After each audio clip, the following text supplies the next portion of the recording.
Okay, solution to the fifth sample problem from lesson 13, the partner retirement. So again, we have the ABC partnership with the given capital balances and the given profit and loss sharing ratio, and partner A wants to retire. And let's go ahead and record his retirement under each of the following scenarios. The simplest and most unlikely scenario, of course, is that A is simply given the amount of his capital balance. So A has a capital balance of $300,000, and so we will write a check to A for $300,000, and that will delete his capital balance.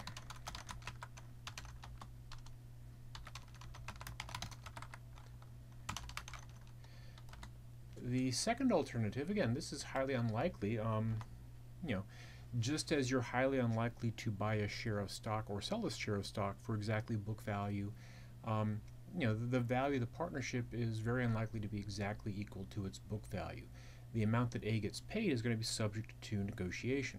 So A negotiates with partners B and C, and they come to an agreement that A will be paid $400,000 and the bonus method is going to be used. And again, what that means is A's capital balance of $300,000 is going to be eliminated.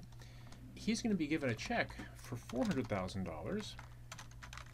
The difference, the extra $100,000 he gets, is going to be paid out of B and C's capital balance, and B and C share profits and losses in a 3-to-2 ratio.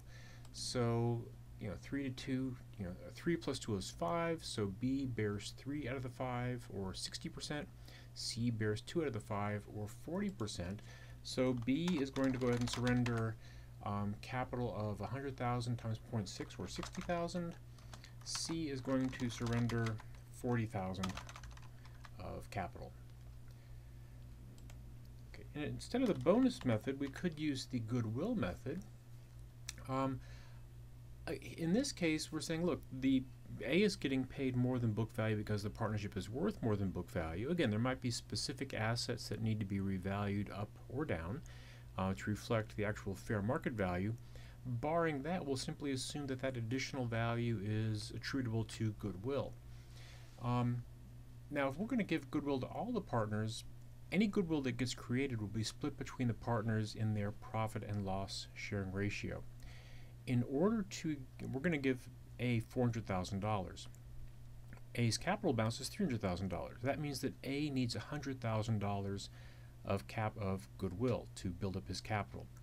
Now, A receives 50% of any goodwill that's created. So in order for A to get $100,000, we need to create goodwill of $200,000. Let's do this in two separate entries. We're going to go ahead and create $200,000 in goodwill.